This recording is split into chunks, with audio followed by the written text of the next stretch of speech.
is a quote by a Rome Jew which states, accepting uncertainty needn't lead to indecision. Embrace ambiguity for the possibilities it unfolds. Turn the inside out, bring the outside in, and engage with the fantastic space where bright visions of beyond flourish. Even when we rest, reverie can shape what follows. So we brought the inside out, here we all are, and look what we get to experience. We get to experience the miracle of this beautiful gift of life and this renewal of our world that this time affords us. 2020 was meant to be a year of vision full of promise and life and of hope, and yet vision comes in many different forms. We entered this year filled with anticipation and the expectation of possible promise. And what we are experiencing is a pause in our life which helps to manifest a different kind of vision and the opportunity to really take the time to learn and process the lessons that these months have provided while we have been socially distanced and separated from loved ones. We have been able to turn to Zoom, to Facebook Live, and other internet options for connection, but nonetheless have been, in a sense, forced into the seclusion of our own being, affording the mixed blessing of creating time to connect with ourselves in a way that we have all just been too busy and harried to do. Vision comes in many shapes and forms. Visions came to our ancestors, our prophets, and our sages in dreams, talking with donkeys, the malachim with the angels, just to name a few. Visions can come to us through meditation and time actually spent alone to quiet the noise, to truly listen, to truly hear, and to connect to the divinity within and surrounding us. Moses was actually the best at this, and there are other biblical figures as well. Maybe that's one of the reasons that COVID has placed us into this pandemic of pause. It has afforded us time to create gratitude for the things we were rushing too quickly to see or to experience. And on this eve of the birth of the world, we really need to reflect and take time for the additional opportunity to give birth to ourselves and ultimately to the potential to create a new world. We have always been cast in the role of co-creators with God. This pandemic and pause in our lives has given all humanity the opportunity to search and reframe choices of how we live, our responsibility for ourselves, our family, and yes, so too, our neighbor. Thank you to our neighbors for letting us be out here. And not just the neighbor that's next door, those that inhabit the rest of our world, as we are all brothers and sisters under God. God may have scattered us around the globe due to past errors and judgment and our propensity to sin, but all forms of modern-day travel has shown that we are all connected. One person from China can travel to New York carrying COVID, and people from New York can travel to Europe and then over to Asia or anywhere else in the world. Israel, making our vast world a very small place indeed, as small as the nucleus of our own being and as close as the person right next door. One thing is for sure, we are all one under God, and we need to accept and embrace it. Then we need to actually take some responsibility for it. That is what these days of awe are all about. Taking care of ourselves, taking care of each other, our relationship with God and our world. 2020 hasn't finished yet. The year of vision and possibility is actually still upon us. 5781 has begun, and we have the challenging, albeit glorious, opportunity to change it. Our prayers make a difference. Our devotion and our intention matter now more than ever. We can be co-partners with God. We can create a new reality. From the middle of the book of Lamentations, it is written, "Let us search and examine our ways and return to the Eternal One."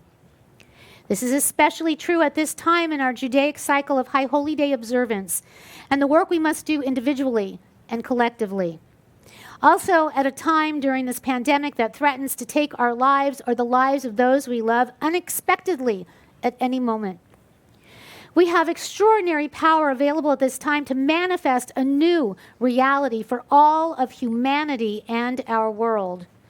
The pause, this pandemic pause in our life, in our time, in our relationships, work, school schedules, and just our essential way of living, gives us a chance to experience a new kind of relationship with ourselves, to reorganize and reinvent not only who we are individually, but who we are collectively as one humanity, facing not only this pandemic, but the up-close and personal reality that we are not in charge, that life is a gift, and that death will come when we least expect it. It is up to us to truly relish and enjoy each moment that we are given as the gift of life that life truly is. And now we have so much time to ponder what has been taken away from us. Little moments. It seems alien and foreign when you look at the television and you see gatherings, social happenings that we are so far removed from. It's like the Twilight Zone. The question is, what will our lives be like when and if we can ever return to a sense of normalcy? We are all going to be changed, one way or another. Children from the womb through college and beyond are going to have different experiences than any generation before. This is going to affect not only their individual persona and perspective, but so too our world in years to come and their place in it. It is up to us to model faith and fortitude in the face of the unknown. It is up to us to remain vigilant in our fight against the dark side of life, anxiety, depression, and despair. As we grapple with uncertainty, we need to be able to and ready to forge ahead without fear and with faith that we can create something better with this pause that we have been given. Our world was racing toward disaster. We face a very different sense of disaster now with riots, civil and political unrest, mass death tolls overall, and amongst families, children losing their parents, even pets being displaced as their owners have passed on.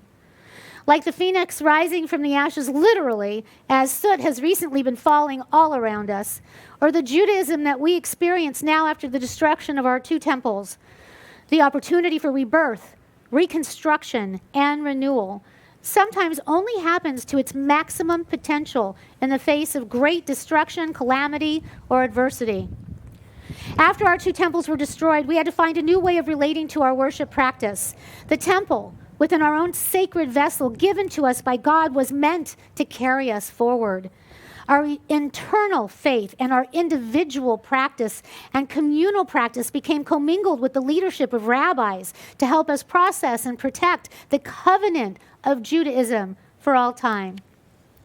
On this Erev Rosh Hashanah, let us embrace the ambiguity that this pandemic has placed upon us.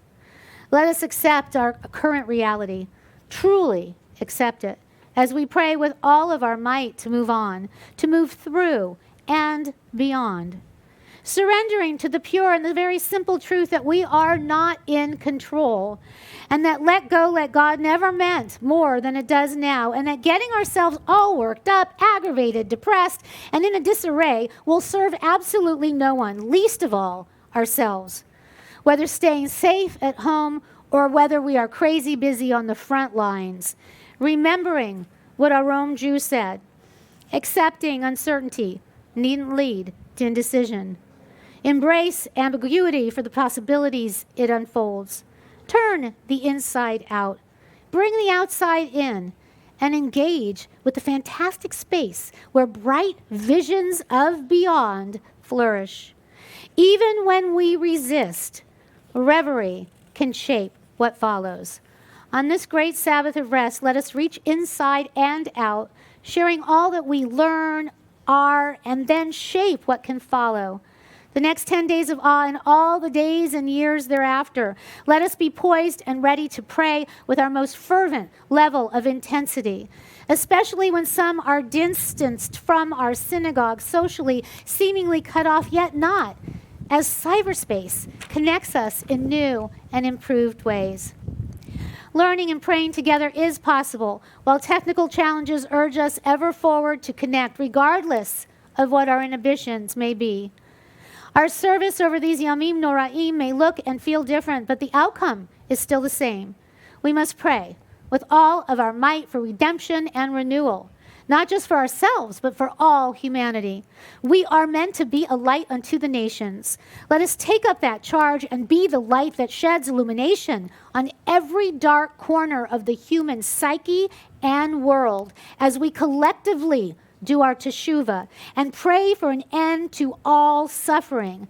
May the work that we do begin to create something better. May this pause, not only during this pandemic, but over our next 10 days of awe, fill our beings and our world with the light and true vision necessary to manifest a new kind of destiny, a global one where we can all, brothers and sisters of the world, live as one, free from suffering and able to experience shalem, completion, wholeness, and peace. May our individual and collective prayers move the magnificent on high from the throne of judgment to compassion, enfolding and enlightening all. King Yehi Ratzon, may it be God's will, may it be so. Shabbat Shalom and Shana Tova.